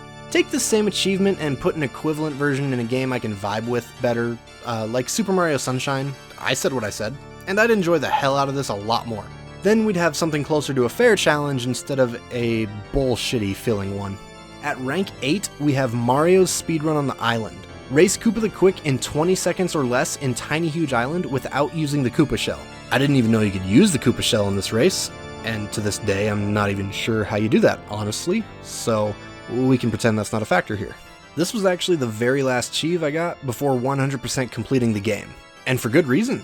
This shit's fucking hard, man! This is an achievement that I would peruse the comments and sites threads and witness multiple people stating that this would be the one that prevents them from getting the 100%. There's no odd exploits or workarounds that you're expected to learn like the Koopa race and Bob-omb Battlefield. This one is pure skill, and it's only based on the execution of your own movement. You're cutting corners, timing jumps, dodging obstacles, and following as straight of a line as possible to shave off insanely crucial fractions of a second. The run ruiner here is the windy bridge at the end, because there is no safe or quick way to cross it. It's either slowing you down immensely or blowing you to the grave. If you were nowhere near speedrunner territory before, you're definitely having to tip your toes in that realm for this one. At number 7 is Full Power. Grab 120 power stars. Not to double self-promote in my own video, I'm saying this just to make a point, but getting every power star in the game is a task so monumental, I already made a completely separate video ranking all 120 stars from easiest to hardest. So maybe check that one out for context if you're interested. This is the original 100% metric before retro achievements came along to shake up the game. This has every aspect of what contributes to pain rankings for me. Like I've discussed in the full course achieves, there are plenty of straight up difficult stars to obtain. There are plenty of obscure stars that first-time players are not going to figure out without Googling the knowledge, or being backseated. The simple fact that you have 120 boxes to check off of this to-do list makes this time-consuming. I'd estimate that first-time players would have to dedicate somewhere in the realm of 15 to 20 hours total to get all 120 stars. At rank 6 we have It's a Me, Yoshi. Find and talk to Yoshi. Yoshi is chilling on top of the outside of Peach's castle. If you can make your way up there and chat with him, he'll reward you with a heartfelt message from the game devs, 100 1-ups, and this achieve. On paper, this is super easy, and it is. The only reason it's this high is because you need to unlock the cannon near the water to launch up on top of the castle's roof, and that cannon only opens up once you've collected all 120 stars in the game. So, the achieve itself is easy, it's the prerequisite that'll stonewall you. I guess that's not 100% factual though. You can do some crazy jump madness to cheese yourself on top of the castle without the cannon. That still sounds like a pain in the ass though, to be honest. I didn't attempt this angle of attack. Throwing multiple attempts at a precise jump technique didn't sound like something I was willing to entertain. Especially considering that getting all 120 stars was a necessary step for the 100% anyways. At number 5 is Out of Shape. Beat the fat penguin fairly after getting 120 stars. Once you get all 120 stars in the game, there's a little secret upon a return trip to Cool Mountain. Enter the cabin at the start and you'll discover that the penguin you've raced previously on the ice slide is a big honkin' chonker.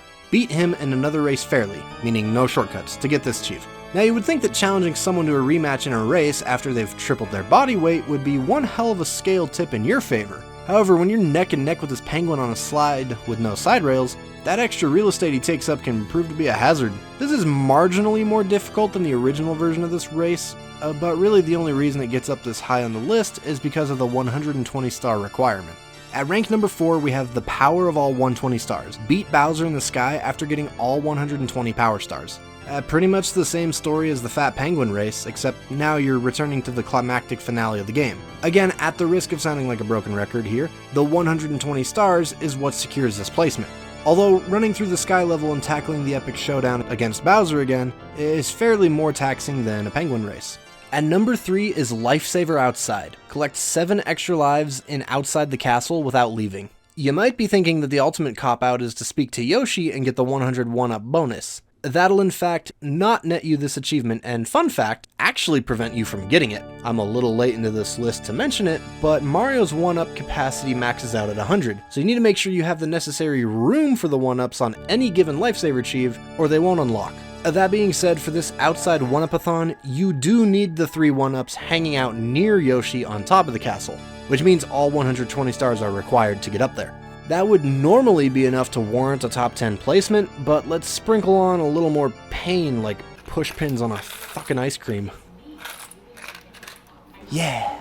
The 1-up in the tree is the easy one. There's a 1-up that spawns after collecting 2 coins tucked away under the bridge with the wing cap. Grabbing them at all can be a little bit of a nuisance, and then ensuring you grab the 1-up before it disappears is also something to keep in mind. The spice comes in with 2 more butterfly 1-ups. Touch some butterflies and hope one of the 3 butterflies drop the mushroom, and then do that twice. This achieve is also like a sampler platter of all the pain factors, the time-consuming task of grabbing all 120 stars, the dash of challenge to nail under the bridge, and the pure dumb luck needed to get the 2 shrooms from the butterflies.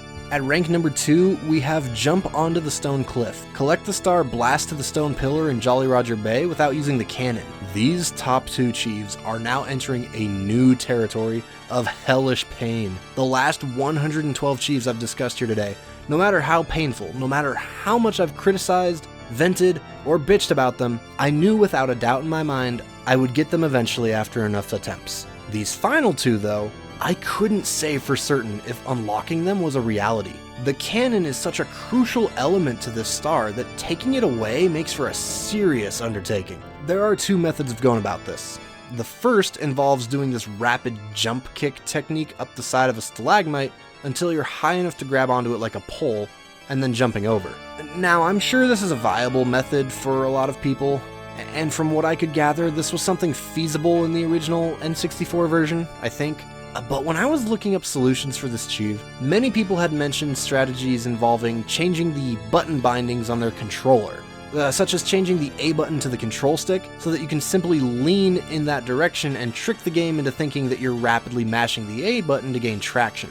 Now look, I'm down to put in some serious commitment to get that 100% in a game, but I'm also not trying to warp the system. Shy of these achievements existing at all, I really am trying to keep the gaming experience as close to as pure as possible. I want to feel like I'm on the original hardware and not playing it on my PC. I mean, gaming emu.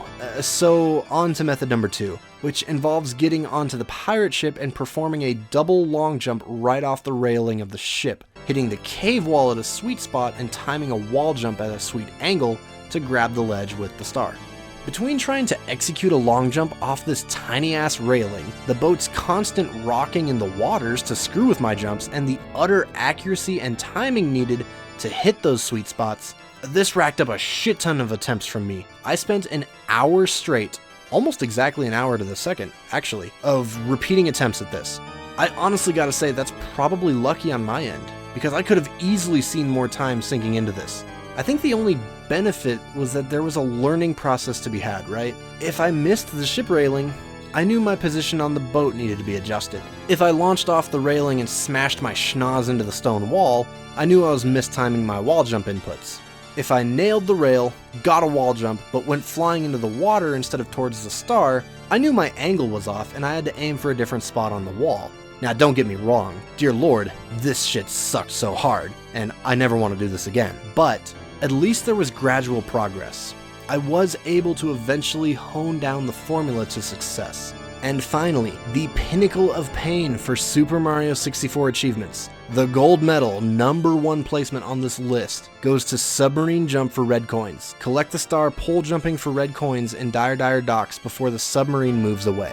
There's a lot of baggage to unpack here, so let's start with the fact that this is the only achieve that is missable, meaning if you don't unlock it at the right point in your playthrough, you'll have to start an entirely new save file from scratch, 0-star reset, and play back up to the point of unlocking Dire Docks. That means getting at least 30 total power stars again, which although isn't the most ideal situation, it isn't the worst either. The way this becomes missable is by grabbing the star on the submarine to unlock the level Bowser in the Fire Sea. Once you defeat Bowser in the Fire Sea, you have progressed too far, because now the submarine in Dire Docks is permanently gone, and obviously it's required for this achieve. Now, as you may guess, a star literally titled Pole Jumping for Red Coins fundamentally changes when the poles of which to jump from are absent, and a submarine is in their place. At first, this isn't so bad. 6 of the 8 red coins are floating up in the general airspace of the submarine. Using the nearby platforms and some combination of jumps will net you these 6 red coins with minimal effort,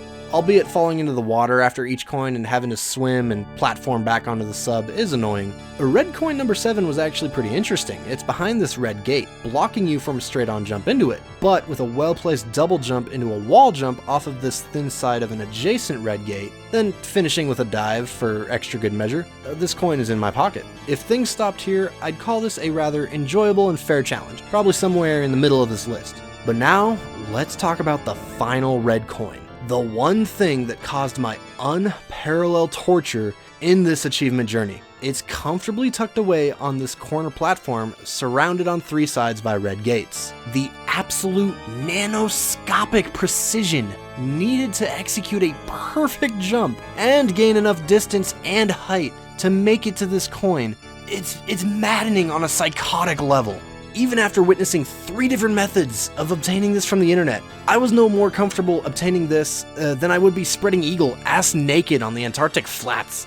Okay, do yourself a favor and don't visualize that. Getting a slide boosted jump off the submarine side to the blue coin platform was out of the cards for me. It was just far too unreliable, so I decided to keep things as varied as possible and alternate between 2 other methods. Trying to do a triple jump with an immediate airborne dive to the platform from the deck of the sub near the star, and long jumping from the top fin of the sub, which would eventually work for me. Here's the thing, even the Cannonless shit show in the last spot had gradual learning. I could identify what didn't work and make course correction. Here though, fuck if I knew why things weren't working. I kept throwing myself at this coin attempt after attempt with 0 sense of knowledge or feedback. When I finally got the coin on my 500th try, I didn't have a goddamn clue what I did any differently from attempt number 1. I don't know if 500 is an accurate number of tries. It had to have definitely been in the hundreds, but I'm not exactly inclined to go back to my footage and count every single attempt. I will give you guys a time estimate though, and it was in the ballpark of about 7 hours and 20 minutes, split across 3 different days, just jumping at this stupid ass coin until something gave.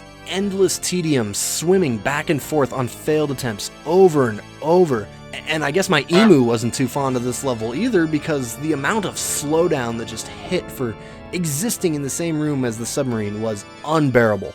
Like literally, like made the game unplayable. I had to jump into my emu's settings and change the gameplay speed and other random ass settings, ruffle his feathers a bit if you will, just to get this one single segment of the game to a playable state. All of these factors and the sheer raw difficulty that comes to anyone that doesn't speedrun makes this the clear, undisputed top of the list for me.